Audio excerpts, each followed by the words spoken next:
So students, a very good evening and wholeheartedly welcome you all for Enlightened Educators. And ಇವತ್ತು ಬಂದು very important ಅಪ್ಡೇಟ್ನೊಂದಿಗೆ ಬಂದಿದ್ದೀನಿ. ತುಂಬ ಜನ ಕೇಳ್ತಿದ್ರಿ ma'am please to provide us notes ಕಳಿಸಿ ma'am ಅಂತ. ಎಲ್ಲಿ ನೋಟ್ಸ್ ಸಿಗುತ್ತೆ ಅಂತ ನಾನು ವೀಡಿಯೋ ಮಾಡ್ತೀನಿ, because I am not into Telegram anymore. Like ನಾನು ಇದ್ದೀನಿ ಟೆಲಿಗ್ರಾಮಲ್ಲಿ, but I am on various other group, but not ನಮ್ಮದೊಂದು ಗ್ರೂಪ್ ಅಂತ ಮಾಡಿಲ್ಲ. So I kindly request all to please make a note of it. ತುಂಬ ಜನ ಕೇಳ್ತಿದ್ರ, ತುಂಬ ಜನಕ್ಕೆ ಉಪಯೋಗ ಆಗಿತ್ತು ಕೂಡ ಇದು, ಬಟ್ ನನಗೆ ತುಂಬ ಹರ್ಟ್ ಆಗ್ತಿದೆ ಈ ಒಂದು ಕಾರಣದಿಂದಾಗಿ ಹೀಗಾಯ್ತಲ್ಲ ಅಂತ ಅಂದ್ಬಿಟ್ಟು ಅಂತ. But no problem, let's come back to notes. So notes ಅಂತ ಕೇಳಿದಾಗ ಸುಮಾರು ಜನ ಮ್ಯಾಮ್ ನೋಟ್ಸ್ ಕೊಡಿ ಅಂತ ಕೇಳ್ತಿದ್ರಿ. ಸೊ ನೋಟ್ಸಲ್ಲಿ ಏನಪ್ಪ ಅಂತ ಹೇಳಿದ್ರೆ, ಇಲ್ಲಿ ನೀವು ನೋಡ್ತಾ ಇರ್ಬೋದಾಗಿರುತ್ತೆ ಟೇಕ್ ಇಟ್ ಈಸ್ ಇಂಜಿನಿಯರ್ಸ್ ಅವರ ನೋಟ್ಸ್ ಮೆಟೀರಿಯಲ್ಗಳಿರುತ್ತೆ. ಅದರಲ್ಲಿ ಇನ್ನೂ 22 ಸ್ಕೀಮ್ ಅಂತ ಅಪ್ಡೇಟ್ ಮಾಡಿಲ್ಲ, 7 ಸೆಮ್ದೆಲ್ಲ. ಈಗಷ್ಟೇ ಜಸ್ಟ್ ಚೆಕ್ ಮಾಡಿದೆ. ಸೊ ಇಲ್ಲಿ V2 ಸರ್ಕಲ್ ಅಂತ ಒಂದಿದೆ, ಇದ್ರ ಮೇಲೆ ನಾನು ಕ್ಲಿಕ್ಕನ್ನು ಮಾಡ್ತೀನಿ. V2 ಸರ್ಕಲ್ ಈಗ ಜಸ್ಟ್ ಚೆಕ್ ಮಾಡಿದೆ, ಎಲ್ಲ ನೋಟ್ಸ್ಗಳು ಅವೈಲೇಬಲ್ ಇತ್ತು. ಸೊ ಹಾಗಾಗಿ ಈ ಆ್ಯಪ್ಗಳಲ್ಲಿ ಅಡ್ವರ್ಟೈಸ್ಮೆಂಟ್ ಸ್ವಲ್ಪ ಜಾಸ್ತಿನೇ. I always get irritated seeing on all this advertisements, because ಯಾಕೆ ಆ್ಯಡ್ಸ್ ಎಲ್ಲ ಮಧ್ಯದಲ್ಲಿ ಬರುತ್ತೆ ಅಂತ I just feel. So here in EC ಇದಿದೆ. ಸೊ ನೀವು 22 ಸ್ಕೀಮ್ ಚೂಸ್ ಮಾಡಿ, because you people are from 22 scheme. Fine. ನಾವು 3rd ಇದೆ, 4th ಇದೆ, 5th ಇದೆ, 6th ಇದೆ, 7th ಇದೆ. I go to 7th semester first because you people are 7th sem now. First ಅವರೇ ಬರ್ತೀರಿ. So go to this topic. You have the notes. So let me see here. Oh, these ads are okay. So here is the notes on microwave theory and antenna. ಇಲ್ಲಿದೆ ನೋಡಿ notes. ನೀಟಾಗಿ material ಕೊಟ್ಟಿದ್ದಾರೆ. ಇವ್ರು material ಕೊಟ್ಟಿದ್ದಾರಾ ಇಲ್ಲ text ಬುಕ್ದು PDF cut ಮಾಡಿ ಇಲ್ಲಿ ನೋಟ್ಸ್ಗೆ ಹಾಕಿದಾರೋ I don't know. But this is what is notes the provided currently, as you all can see in here with respect to the notes. So ಇದನ್ನು ತಗೊಳ್ಳಿ. ಆ್ಯಂಡ್ ದಯವಿಟ್ಟು ಮೈಕ್ರೋವೇವ್ ಥಿಯರಿ ಆ್ಯಂಡ್ ಆಂಟೆನಲ್ಲಿ ಯಾರು ಕೂಡ theory ಮತ್ತು ಪ್ರಾಬ್ಲಮ್ ಎರಡೂ neglect ಮಾಡಬೇಡಿ. ಹೇಗಿದೆ question paper ನೋಡಿ, ಪ್ರಾಬ್ಲಮ್ ಕೂಡ ಇರುತ್ತೆ, ಥಿಯರಿ ಕೂಡ ಇರುತ್ತೆ. ಆ್ಯಕ್ಚುಲಿ ಈ ಸಬ್ಜೆಕ್ಟ್ನ ನಿಮ್ಗೆ ಈಗ ಹಾಕಿರೋದು ಕಂಪ್ಲೀಟ್ಲಿ ಡಿಸಾಸ್ಟರು. 6th ಸೆಮ್ ಹಾಕಬೇಕಾಗಿರೋಂಥ ಸಬ್ಜೆಕ್ಟು ಈಗ ಹಾಕಿ ನಿಮಗೆ ಹಿಂಸೆ ಕೊಡ್ತಿದ್ದಾರೆ. ಯಾಕೆ ಅಂತ ನನಗಂತೂ ಅರ್ಥ ಆಗಿಲ್ಲ. ಸೊ ಅದೇ ಹೇಳೋದಲ್ಲ, V2 ನನಗೆ we can't tell anything. Actually computer protocols ಬಂದು 7th ಸೆಮ್ಮಲ್ಲೇ ಬರೋದು, ಬಟ್ ಇದನ್ನು ಯಾಕೆ 7th ಹಾಕಿದ್ರು ಅಂತ ನನಗೆ ಅರ್ಥ ಆಗಲಿಲ್ಲ. ಸೊ ಬಟ್ ಒನ್ ಥಿಂಗ್, ಇಷ್ಟು ನೋಟ್ಸ್ ಇದೆ ನೋಡಿ, 81 ಪೇಜಸ್ ಕಂಪ್ರೈಸಸ್ ಆಗಿದೆ ಈ ನೋಟ್ಸು. ಸೊ ನೀಟಾಗಿ ನೋಡ್ಕೊಳ್ಳಿ, ಚೆನ್ನಾಗಿ ಕೊಟ್ಟಿದ್ದಾರೆ. ಸೊ ಆ್ಯಕ್ಚುಲಿ ಹೇಳ್ಬೇಕಂದ್ರೆ ಅರ್ಥ ಆಗೋದೇ ಸ್ವಲ್ಪ ಕಷ್ಟ ಇದು. ಟು ಫ್ರಾಂಕ್ಲಿ ಟೆಲ್, ಅರ್ಥ ಆಗೋದೇ ಕಷ್ಟ ಇದು. ಯಾಕೆಂದರೆ ಅಷ್ಟು ಈಕ್ವೇಷನ್ ನೆನ್ಪಿಟ್ಕೋಬೇಕು ಅಂದರೆ ಯಾವ ಕಾರಣಕ್ಕೂ ಸುಲಭ ಅಲ್ಲ guys. This is not like your control network and EMFT derivation, ಓಕೆನಾ? ಇದು ಬೇರೆ ಬರುತ್ತೆ. EMFT ಡಿರೈವೇಷನ್ ಥರ ಬರೋದೇ ಇಲ್ಲ. EMFT ಡಿರೈವೇಷನ್ ಒಂದು ಪಕ್ಷ ನೆನ್ಪಿಟ್ಕೋಬೋದು, ಇದಾಗಲ್ಲ. ಈ ರೀತಿಯಾಗಿರುತ್ತೆ. ಸೊ ಇದರಲ್ಲಿ ಕೂಡ ನಾವು ನೋಡ್ತಾ ಇರ್ಬೋದು. ಈಗ ಒಂದು ನೋಟ್ಸ್ ನಾವು ನೋಡಿದ್ವಿ. ಸೊ ಈಗ ಅದೇ ಥರ ಎಲ್ಲದಕ್ಕೂ ಇದೆ, ನೋಡ್ಕೊಳ್ಳಿ. ಒಂದ್ಸತಿ ತೋರಿಸ್ಬಿಡ್ತೀನಿ ಮತ್ತೆ. ಎಲ್ಲದಕ್ಕೂ ಇದೆ, ನೋಡ್ಕೊಳ್ಳಿ. Module 2, module 3, module 4, module 5 with syllabus ಇದೆ. ಇದೇ ಥರ ಪ್ರತಿಯೊಂದಕ್ಕೂ ಇದೆ. ಡೌನ್ಲೋಡ್ ಮಾಡ್ಕೊಳ್ಳಿ ಸ್ಟೂಡೆಂಟ್ಸ್, ನೋಡಿಕೊಂಡು ಆಯಿತಾ. ಹೀಗೆ ನೀವೇ ಸರ್ಚ್ ಮಾಡ್ತಾ ಇದ್ರೆ ಖಂಡಿತ ಸಿಗುತ್ತೆ. ಏನಕ್ಕೆ ಗೊತ್ತಾ ನಾನು ಹೇಳೋದು? ನಾನು ಒಂದಕ್ಕೆ ಹೇಳ್ತೀನಿ, ನೀವೇ ಶ್ರಮ ಆಗ್ತಾಗ ನಿಮ್ಗೆ ಎಲ್ಲಿದೆ ಅಂತ ಗೊತ್ತಾಗುತ್ತೆ. If you are spoon feeded, then completely a life becomes difficult.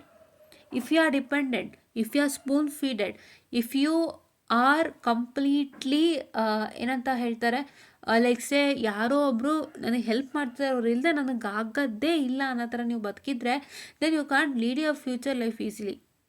ನಾ ಏನಕ್ಕೆ ಹೇಳ್ತಿದ್ದೀನಿ ಗೊತ್ತಾ? Try to just understand the whole concept.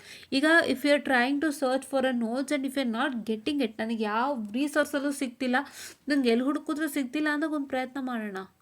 But ನೀವು ಕೈಗೆ ಸುಲಭವಾಗಿ ಸಿಗೋದನ್ನೇ ನೋಡಿದಂತೆ ಕೊಡಿ ಅಂತ ಕೇಳುವಾಗ that's like it's not that good ಅಂತ ಅನ್ನಿಸ್ತು. ನಾನು ಆ್ಯಕ್ಚುಲಿ ಇದು ಯಾವತ್ತೂ ಕೇಳಬೇಡಿ ನನ್ನ ಹತ್ರ ನೋಟ್ಸು, ನಾನು ಪ್ರೊವೈಡ್ ಮಾಡಲ್ಲ ಅನ್ನೋ ಮಾತಂತ ಹೇಳ್ತಾ ಇಲ್ಲ ನಾನು. ಆ ಥರ ಎಲ್ಲ ಥಿಂಕ್ ಮಾಡಿಬಿಡಿ. ಸುಮಾರು ಜನ ಹಂಗೂ ಹೊಟ್ಟೋಗ್ಬಿಡ್ತೀರಾ, ಮ್ಯಾಮ್ ಯಾಕೆ ಹಿಂಗೆ ಹೇಳ್ತಿದ್ದಾರೆ ಅಂತ. ಅದಕ್ಕೆ ಫಸ್ಟೇ ಕ್ಲಿಯರ್ ಮಾಡ್ತಿದ್ದೀನಿ, I am not telling like that. What is my suggestion is please to try to be independent ಅಂತ ಅಷ್ಟೇ. ಡಿಪೆಂಡೆನ್ಸಿ ಅನ್ನೋದು ಲೈಫಲ್ಲಿ ವರ್ಕೌಟೇ ಆಗಲ್ಲ. ಡಿಪೆಂಡೆನ್ಸಿ ಅನ್ನೋದು, when you choose independency at a point of time, dependency will be 100% omitted. And ಆ dependency ನಿಮ್ಮನ್ನು ಎಲ್ಲೋ ಕೊಲ್ಬೋದು. ಇಂಡಿಪೆಂಡೆಂಟಾಗಿ ಬದುಕಲಿಕ್ಕೆ 200% ನಿಮ್ಮನ್ನು ಕೊಲ್ಲತ್ತೆ.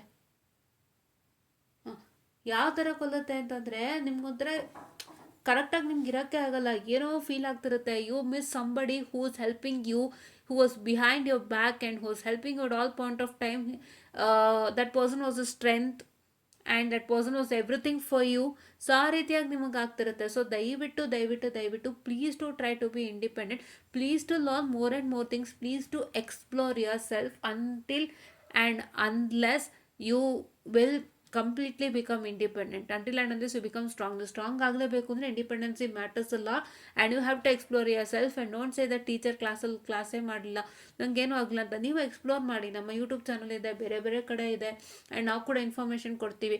ಹೀಗೆ ಎಲ್ಲ ಕಡೆ ಎಕ್ಸ್ಪ್ಲೋರ್ ಮಾಡಿ. If you explore will be having an idea and where and what are things. Correct ಅಲ್ವಾ? ಇಲ್ಲ ನಿಮಗೆ ಗೊತ್ತೇ ಆಗೋದಿಲ್ಲ.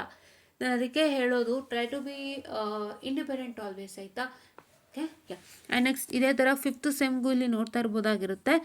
DSPಗೆ ನೋಟ್ಸ್ ಇದೆ, ಡಿಜಿಟಲ್ ಕಮ್ಯುನಿಕೇಷನ್ಗೆ ಇದೆ.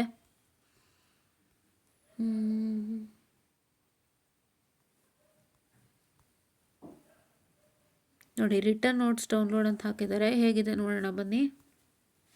C, this is the notes for DSP. Okay, ನಾನು DSPಗೆ ಆಲ್ರೆಡಿ ನಿಮ್ಮೆಲ್ಲರಿಗೂ ಹೇಳಿದಂತೆ I have share the textbook for DSP. ಯೂಟ್ಯೂಬಲ್ಲಿ ಟೆಕ್ಸ್ಟ್ ಬುಕ್ಕನ್ನು ನಾನು ಮೆನ್ಷನ್ ಮಾಡಿದ್ದೀನಿ, ಟೆಕ್ನಿಕಲ್ ಪಬ್ಲಿಕೇಶನ್ ತೊಗೊಳ್ಳಿ ಅಂತ. As far as concern for any of the problematic subject, I kindly request to take up the technical publication book which is working you for exams well.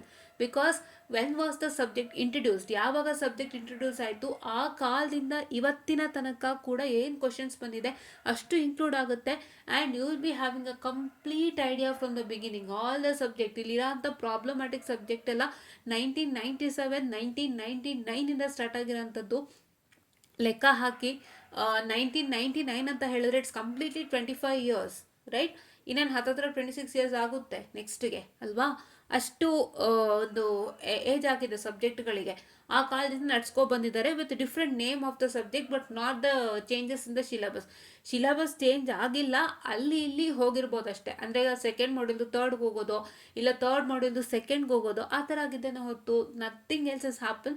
Subject names change ಆಗಿದೆ, ಸಿಲೆಬಸ್ನ ಆ ಕಡೆ ಈ ಕಡೆ ಅಂದರೆ ಬೇರೆ ಬೇರೆ ಮಾಡ್ಯೂಲ್ಗೆ ಹರಿದು ಹಂಚಿದ್ದಾರೆ ಹೊರತು nothing is change. So this is been in place from 25 years. So ಹಾಗಾಗಿ ಈ ಸಬ್ಜೆಕ್ಟ್ಗಳಿಗೆ ಟೆಕ್ನಿಕಲ್ ಪಬ್ಲಿಕೇಶನ್ ತೊಗೊಂಡ್ರೆ ತುಂಬ ಯೂಸ್ ಆಗುತ್ತೆ. ಯಾರು ಬೇಕಾದರೆ ಎಕ್ಸಾಮ್ ಪಾಸ್ ಮಾಡ್ಬೋದು ವಿತೌಟ್ ಫೇಲ್, ಯಾವ ಭಯನೂ ಇಲ್ಲ. ಟೆಕ್ನಿಕಲ್ ಪಬ್ಲಿಕೇಶನ್ ನಿಮ್ಮ ಹತ್ರ ಇದ್ದರೆ ಯಾವ ಭಯನೂ ಇಲ್ಲ.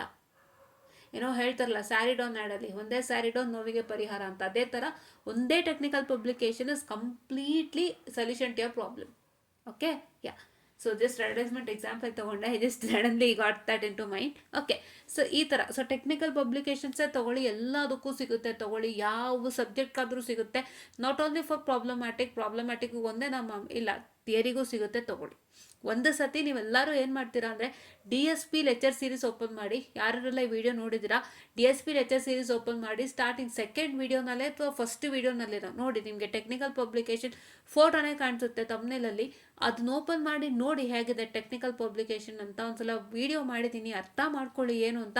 ಆಮೇಲೆ ಹೋಗ್ಬಿಟ್ಟು ನೀವು ಟೆಕ್ನಿಕಲ್ ಪಬ್ಲಿಕೇಶನ್ ತೊಗೋತೀರಾ ಅಲ್ವಾ ಬುಕ್, ಅದ್ರ ಹಿಂದೆನೇ ಇರುತ್ತೆ ಬೇರೆ ಯಾವ ಸಬ್ಜೆಕ್ಟಿಗಿದೆ ಅಂತ. ಥಿಯರಿಗೂ ಇರೋದ್ರಿಂದ ಅಲ್ಲೇ ಮೆನ್ಷನ್ ಮಾಡಿರ್ತಾರೆ for which and all other subject technical publication is present ಅಂತ. ಸೊ ಅದನ್ನು ನೋಡ್ಕೊಂಡು ನೀವು ತೊಗೊಳ್ಳಿ, ಅದನ್ನು ಯೂಸ್ ಮಾಡಿ ಸಾಕು, ಸಖತ್ತಾಗಿ ಮಾರ್ಕ್ಸ್ ತೊಗೋತೀರಾ. ಯಾವ ಭಯನೂ ಬೇಡ. ಏನು ಕ್ವಶನ್ ಬರುತ್ತೆ ಅಂತ ನಿಮ್ಮ ಹತ್ರನೇ ಇರುತ್ತೆ ಕೈಯಲ್ಲಿ, 200% ನಿಮ್ಮ ಹತ್ರ ಕೈಯಲ್ಲೇ ಇರುತ್ತೆ. ಏನು ಭಯ ಪಡೋ ಅವಶ್ಯಕತೆಯೇ ಇಲ್ಲ. ನೀವು ಅದರಲ್ಲಿ ಇರೋ ಅಂಥದ್ದು ಎಲ್ಲ ಸಕ್ಕತ್ತಾಗಿ ವರ್ಕ್ ಮಾಡಿದ್ರೆ ಖಂಡಿತ ಕ್ಲಿಯರ್ ಮಾಡ್ತೀರಿ, ಯಾವುದೇ ಭಯ ಇಲ್ಲ. ಅದೇ ಥರ ರಿಪೀಟ್ ಆಗುತ್ತೆ, especially in DSP, especially in network also. ಓಕೆನಾ? ಸೊ ಅದಕ್ಕೆ ಯಾವುದೇ ಥರ ಭಯ ಬೇಡ. ಏನು ಗೊತ್ತಾ, ಎಲ್ಲ ಟೆಕ್ಸ್ಟ್ ಬುಕ್ಗಳು ಅಂತ ಹೇಳ್ತಾರೆ. ನೀವು ಯಾವುದೇ ಟೆಕ್ಸ್ಟ್ ಬುಕ್ ತೊಗೊಳ್ಳಿ, ಯಾವುದೇ ರೆಫರೆನ್ಸ್ ತೊಗೊಳ್ಳಿ, from the syllabus they don't have lots of problems at all. ಬರೀ ಥಿಯರಿ ಕೆತ್ತಿರ್ತಾನೆ, ಕೊರಿತಾ ಇರ್ತಾನೆ ಥಿಯರಿನ. ಅಲ್ಲೋ ಇಲ್ಲ ಮೂಲೆ ಒಂದೆರಡು ಲೆಕ್ಕ ಸಿಕ್ಕಿದ್ರೆ ಹೆಚ್ಚಪ್ಪ ನಿಮಗೆ. ನಾನೇ ನೋಡಿದ್ದೀನಿ ಸುಮಾರು ಟೆಕ್ಸ್ಟ್ ಬುಕ್ಗಳಲ್ಲಿ. ದ ಥಿಯರಿ ಅಷ್ಟು ಥಿಯರಿ ದೇವ್ರೇ, ಆ ಥಿಯರಿಗಳು ನಮಗೆ ಬೇಕೇ ಆಗಲ್ಲ. We need some problems. ಕರೆಕ್ಟಾ? ಅದರಲ್ಲೂ ಕೆಲವೇನು ಮಾಡ್ತಾನೆ ಅಂದರೆ 3 ಟೆಕ್ಸ್ಟ್ ಬುಕ್ ಮೆನ್ಷನ್ ಮಾಡಿರ್ತಾನೆ. ಒಂದು ಟೆಕ್ಸ್ಟ್ ಬುಕ್ಕಿಂದ ಇಷ್ಟು ಓದಿ, ಇನ್ನೊಂದು ಟೆಕ್ಸ್ಟ್ ಬುಕ್ಕಿಂದ ಎಷ್ಟು ಓದಿ, ಮತ್ತೊಂದು ಟೆಕ್ಸ್ಟ್ ಬುಕ್ಕಿಂದ ಅಷ್ಟು ಓದಿ, ಬಟ್ ನೇಮ್ ಮಾಡಿರ್ತಾರೆ. ಅದು ಇನ್ನೂ ಹಿಂಸೆ ಕೆಲಸಗಳವು. ಒಂದರಲ್ಲೇ ಓದೋದೇ ಕಷ್ಟ, ಇನ್ನು ಮೂರು ಅಂದರೆ ಹಿಂಸೆ ಆಗುತ್ತೆ. ಸೊ ಈ ಥರ ಎಲ್ಲ ಇರುತ್ತೆ ನೆಟ್ವರ್ಕಲ್ಲಿ, ಸ್ಪೆಷಲಿ ಕಂಪ್ಲೀಟ್ ಥಿಯರಿ ಎಲ್ಲ ಅಲ್ಲೋ ಇಲ್ಲೋ ಒಂದು ಮೂಲೆಯಲ್ಲಿ ಪ್ರಾಬ್ಲಮ್ ನೋಡ್ಬೋದು. ಸೊ ಆ ಥರ ಪರಿಸ್ಥಿತಿ ಇರೋವಾಗ I kindly request you all guys to get technical publication, so that ನಿಮಗೆ ಸಿಕ್ಕಾಬಡೆ ಪ್ರಾಬ್ಲಮ್ ಸಿಗುತ್ತೆ. ಅದು ಎಕ್ಸಾಮಿನೇಷನ್ ಡೇ ಸಿಗುತ್ತೆ, ನಿಮ್ಗೊಂದು ಪವರ್ ಬರುತ್ತೆ, ಸ್ಟ್ರೆಂತ್ ಬರುತ್ತೆ, ಎನರ್ಜಿ ಬರುತ್ತೆ, complete energy booster. Like how is boost for your energy, this is also for your energy. Okay, yes. So ಇಲ್ಲಿ ನೋಡಿ ನೋಟ್ಸು ಇದೆ, ತೊಗೊಂಡು ಮಾಡ್ಕೊಳ್ಳಿ. ಏನು ಗೊತ್ತಾ, ನಾನು ಒಂದೇ ಹೇಳೋದು, ತುಂಬ ಜನ ಕನ್ಫ್ಯೂಸ್ ಮಾಡ್ಕೊತೀರಾ, ಮ್ಯಾಮ್ ಪ್ರಾಬ್ಲಮ್ಯಾಟಿಕ್ ಸಬ್ಜೆಕ್ಟ್ಗೆ ನಾನು ಬಿರ್ರಿ ಮೆಟೀರಿಯಲ್ಸ್ ತೊಗೋಬೇಕಾ, ತೊಗೊಂಡು ನಾನು ಓದಬೇಕಾ? ಸುಮಾರು ಜನಕ್ಕೆ ಇವಾಗ ನಮ್ಮ ಮನೇಲೆ ಹೆಂಗಾಗ್ತೈತಂದರೆ, ಯಾರಿಗೂ ನಮ್ಮನೇಲಿ ಐಡಿಯಾ ಇಲ್ಲ. ಏನು ಹೇಳ್ತಿದ್ರು ಗೊತ್ತಾ, ಒಂದೇ ಸ್ಪೆಷಲಿ ನಮ್ಮ ಅಮ್ಮ ಅಂತೂ ಇಷ್ಟು ಬುಕ್ ತೊಗೊಳೋದು, ಅಷ್ಟು ಬುಕ್ ತೊಗೊಳೋದು, ಎಕ್ಸ್ಟ್ರಾ ಎಷ್ಟೊಂದು ರೆಫರೆನ್ಸ್ ಬುಕ್ ತೊಗೊಂಡು ರೆಫರ್ ಮಾಡಿ ಬರೀತಾರೆ ಅಂತಾರೆ. ನಥಿಂಗ್ ಗೈಸ್, ಎಲ್ಲ ಏನು ಗೊತ್ತಾ, it's just like I want to break the barrier and I wanted to break the, ಏನು ಹೇಳ್ತಾರೆ, ಮೂಢನಂಬಿಕೆ, ಸ್ಟೀರಿಯೋ ಟೈಪನ್ನು ಬ್ರೇಕ್ ಮಾಡೋಕ್ಕೆ ಬಂದಿದ್ದೀನಿ ನಾನಿಲ್ಲಿ. Please to understand, no books, no reference, ಯಾವುದು ಬೇಕಾಗಿಲ್ಲ. ಆ್ಯಂಡ್ ಅದೇ ಹೇಳೋದ್ನಲ್ಲ, 2 ಪೇಜ್ 3 ಪೇಜು ಸ್ಟೀರಿಯೋ ಟೈಪ್ನ ನಾನು ತುಂಬ ದಿನದಿಂದ ಬ್ರೇಕ್ ಮಾಡೋಕ್ಕೆ ಬಂದಿದ್ದೀನಿ. ನಾನು ಕರೆಕ್ಟಾಗಿ ಮೆನ್ಷನ್ ಮಾಡೋದಿಷ್ಟೇ, what is asked for the question answer ಮಾಡಿ. ಅದು ಹೆಂಗೆ ಗೊತ್ತಾಗುತ್ತೆ, ಸ್ಕೀಮ್ ಆಫ್ ವ್ಯಾಲ್ಯೂಯೇಷನಿಂದ ಅಂತ, ಅದು ಕೂಡ ತೊಗೊಳ್ಳಿ. ಸ್ಕೀಮ್ ಆಫ್ ವ್ಯಾಲ್ಯೂಯೇಷನ್ ಕೂಡ ತೊಗೊಳ್ಳಿ, ನೀಟಾಗಿ ಗೊತ್ತಾಗುತ್ತೆ, ಅಲ್ಲೆಲ್ಲ ಮೆನ್ಷನ್ ಮಾಡಿರ್ತಾರೆ. ಈ ಕ್ವಶನ್ಗೆ ನೀವು ಏನು ಬರೀಬೇಕು, what to write and what not to ಅಂತ ಅಷ್ಟು ಬರೀರಿ. Why do you write more than that, what is needed there? ಬೇಕಿಲ್ಲ. Why do you waste your time and energy in writing extra which is not needed?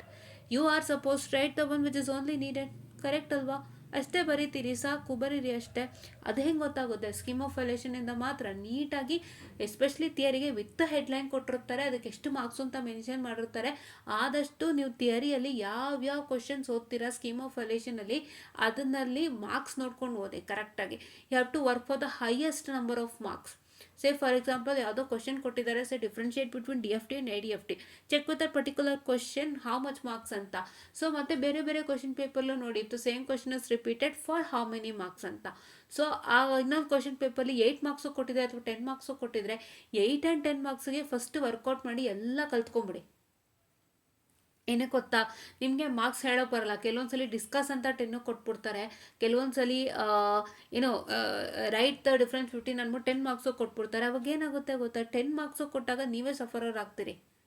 ಯಾಕೆ, ನೀವು 6 ಮಾರ್ಕ್ಸಿಗೆ ಓದಿರ್ತೀರಿ, 4 ಮಾರ್ಕ್ಸಿಗೆ ಓದಿರ್ತೀರಿ, 4 ಮಾರ್ಕ್ಸಿಗೆ ಕೊಟ್ಟೇನೆ question ಅಂತ ಓದಿರ್ತೀರಿ. 10 ಮಾರ್ಕ್ಸಿಗೆ ಕೊಟ್ಟಾಗ ನಿಮಗೆ 4 ಮಾರ್ಕ್ಸಿಗೆ ಬರೋದ್ರೆ ಕೊಡ್ತಾರಾ?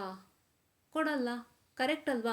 ಯಾವುದೋ question paper you encounter, that question was given for 4 marks, so this practice for 4 marks, and if the same question is given as 10 marks for your exam, then if you write for 4 marks what you learned, ಖಂಡಿತ marks ಕೊಡ್ತಾರಾ? ಕೊಡಲ್ಲ.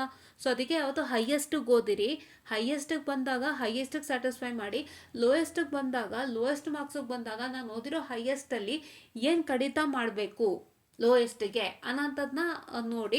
ಇಲ್ಲ ನಾನು ಹೈಯೆಸ್ಟಿಗೆ ಓದಿರೋಷ್ಟು fill up ಮಾಡ್ತೀನಿ ಲೋಯೆಸ್ಟ್ಗೆ ಅಂದರೂ ಸಂತೋಷ, fill up ಮಾಡಿ, I don't have any issues. But ನೀವು ಕಂಟೆಂಟೇ ಬರೀತಿದ್ದೀರಲ್ಲ, that is ಅದೊಂದು ಖುಷಿ, ಆಯಿತಾ? ನೆಕ್ಸ್ಟ್ ಏನು ಅಂದರೆ, ರೆಫರೆನ್ಸ್ ಬುಕ್ಕಲ್ಲಿ ತುಂಬ ನೋಡಬೇಕಂತೆ, ಟೆಕ್ಸ್ಟ್ ಬುಕ್ ತುಂಬ ಇದು ಮಾಡಬೇಕಂತೆ.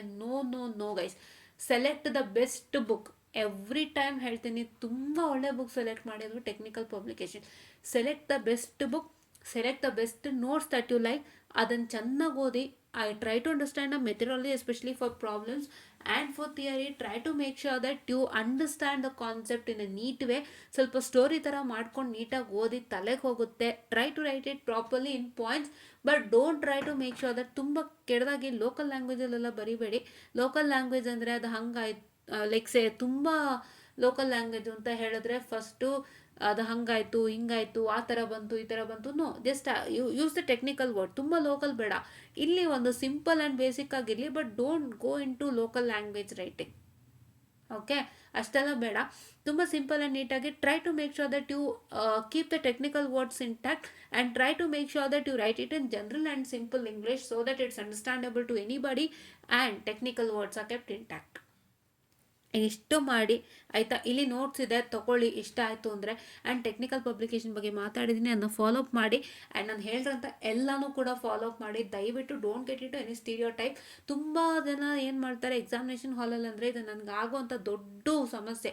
ಎಕ್ಸಾಮಿನೇಷನ್ ಹಾಲಲ್ಲಿ ಏನಕ್ಕಿಂತನೂ ಹೆಚ್ಚಾಗಿ ಮನೇಲೇ ಆಗ್ತಿರುತ್ತೆ ನಂಗೆ ಇದು. ಯಾಕೆ ಗೊತ್ತಾ, ನಾನು ಎಕ್ಸ್ಪೀರಿಯನ್ಸ್ ಮಾಡಿದ್ದೀನಿ. ಯಾವುದೋ ಕ್ವಶನ್ ಓದ್ತಿರ್ತೀನಿ ನಾನು ಪರ್ಸ್ನಲಿ. ಓದುವಾಗ ನಂಗೆ ಅನ್ಸುತ್ತೆ, ಅಯ್ಯೋ ಇಲ್ಲಾವುದೋ ಬಂದ್ಬಿಟ್ಟು ಟ್ರೈನ್ ಮಾಡೋದು, ಅಲ್ಲಾವುದೋ ಬಂದ್ಬಿಟ್ಟು ಟ್ರೈನ್ ಮಾಡೋದು, ಫಸ್ಟ್ ಅದು ಮಾಡೋಣ ಇದು ಮಾಡೋಣ. My mind gets diverted. ಯಾಕೆ? I don't have a plan. If you don't plan then what is the use? ನೀವು ಪ್ಲಾನ್ ಮಾಡ್ಬೇಕು ತಾನೆ. ಪ್ಲಾನ್ ಮಾಡಿಬಿಟ್ಟು ಕರೆಕ್ಟಾಗಿ ನಾನು ಇದೇ ಪ್ಲಾನ್ ಪ್ರಕಾರ ಓದ್ತೀನಿ. I don't get diverted. ನಾನು ಯಾವುದೋ ಓದಬೇಕಾದ್ರೆ ಇನ್ಯಾವುದೋ ಬಂದರೆ ಅನ್ನೋ ನನ್ನ ಕಾನ್ಸಂಟ್ರೇಷನ್ ನನಗೆ ಅದಕ್ಕೆ ಹೋಗಬಾರ್ದು.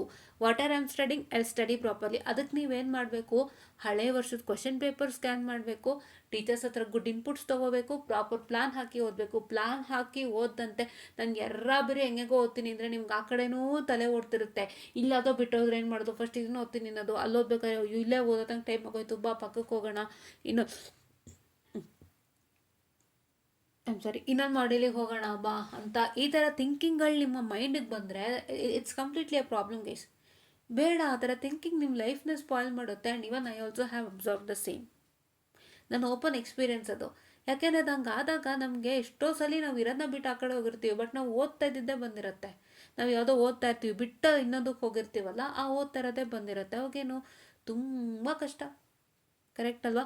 So don't do that also. Don't get into that problem also. Have a proper plan and start studying. ಇಷ್ಟನ್ನು ಫಾಲೋ ಅಪ್ ಮಾಡಿ ಗೈಸ್. ನಿಮ್ಮ ಎಕ್ಸಾಮ್ ಯಾಕೆ ಸಕ್ಕತ್ತಾಗಿ ಆಗಲ್ಲ ಅಂತ ನಾನೇ ಹೇಳ್ತೀನಿ.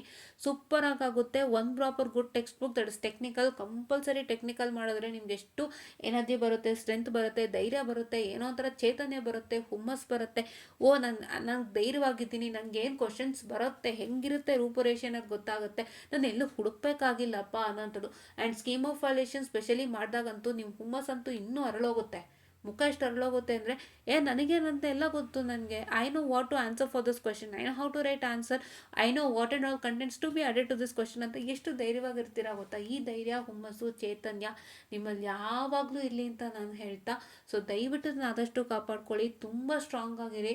ಯಾವುದೇ ಥರ ಭಯ ಬೀಳಬೇಡಿ, ಹೆದರಿಕೆ ಬೀಳಬೇಡಿ. ಏನೋ ಆಗ್ತಾಯಿದೆ ನನಗೆ, ಹಿಂಗಿರುತ್ತಪ್ಪ ಪೇಪರು, ಕಷ್ಟ ಬಿದ್ದರೆ ಏನು ಮಾಡೋದು ಅಂತ ಯಾವ ಥರ ಟೆನ್ಷನ್ ಮಾಡ್ಕೊಳ್ದಂತೆ ನಾನು ಹೇಳಿರೋ ಅಷ್ಟನ್ನೇ ಫಾಲೋ ಮಾಡಿ. ಪ್ರಾಪರಾಗಿ ಸ್ಕೀಮ್ ಆಫ್ ವಾಲ್ಯೂಷನ್ ಇಟ್ಕೊಳ್ಳಿ, ಟೆಕ್ನಿಕಲ್ ಪಬ್ಲಿಕೇಶನ್ ಇಟ್ಕೊಳ್ಳಿ, ಸಾಲ್ವ್ ಮಾಡೋಕ್ಕೆ ಸ್ಟಾರ್ಟ್ ಮಾಡಿರಿ. ಇನ್ನೇನು ಬೇಡಕಣ್ರಿ. ನಿಮಗೆ ಸ್ಕೀಮ್ ಆಫ್ ವಾಲ್ಯೂಷನ್ ಅಂತ ಬಂದಾಗ ಒಂದು 6 to 7 years ಸಿಕ್ಕುತ್ತೆ. But technical publication starting from the establishment of the year of the subject, starting from establishment year of the subject ನಿಮಗೆ ಕಂಪ್ಲೀಟ್ ಅಲ್ಲಿಂದ ಹಿಡಿದು ಇವತ್ತಿನ ದಿನದ ತನಕನೂ ಕ್ವಶನ್ಸ್ ಸಿಗುತ್ತೆ. ಚೆನ್ನಾಗಿ ಓದ್ಕೊಂಡು ಬರೀರಿ, ಪಾಸ್ ಮಾಡಿ. ಏನು ಬೇಡ, ಯಾವ ಬುಕ್ ಸ್ಟೋರ್ ಹೋಗಿ ಆದರೂ ಕೇಳಿ. If you can check with Sapna book house, ಅಲ್ಲಿ ಖಂಡಿತ ಸಿಗುತ್ತೆ. ಸಪ್ನಾ ಬುಕ್ ಹೌಸಲ್ಲಂತೂ ಸಖತ್ತಿರುತ್ತೆ ಇದು, ಅಲ್ಲಿ ಕೇಳಿ ನೋಡಿ. ಇಲ್ಲ ನಮ್ಮ ಮೈಸೂರಲ್ಲಾದರೆ can go with Oxford publications. And ಆಕ್ಸ್ಫರ್ಡಲ್ಲಿ ಸ್ವಲ್ಪ ಬುಕ್ಸ್ ಸಿಗುತ್ತೆ. ಮೈಸೂರಲ್ಲಿ you can also go and check in there. So ಈ ಥರ ನಿಮ್ಮ ಜಾಗಗಳಲ್ಲಿ ನೀವು ಒಂದು ಒಳ್ಳೆ ರೀತಿಯಾಗಿ ಚೆಕ್ಔಟನ್ನು ಮಾಡಿಕೊಂಡು ಒಳ್ಳೆ ಬುಕ್ಸನ್ನು ತೊಗೊಂಡು ಚೆನ್ನಾಗಿ ಓದ್ಕೊಳ್ಳಿ ಅಂತ ನಾನು ಹೇಳ್ತಾ, I just end of the session all all the best for exams. If any doubts ಏನಿದ್ರು ಖಂಡಿತ ಮೆಸೇಜ್ ಮಾಡಿ, ಖಂಡಿತ ಕ್ಲಿಯರ್ ಮಾಡ್ತೀನಿ. ಪರ್ಸನಲಾಗಿ ಕನೆಕ್ಟ್ ಆಗ್ತಿಲ್ಲ ಅನ್ನೋದೊಂದು ಬೇಜಾರು ಬಿಟ್ಟರೆ ಏನೂ ಇಲ್ಲ. ಏನೇನಿದೆ ಎಲ್ಲ ಡೌಟ್ಸನ್ನ ಕ್ಲಿಯರ್ ಮಾಡ್ಕೋಬೋದು ಅಂತ ಹೇಳ್ತಾ, I just end of the session all and thank you.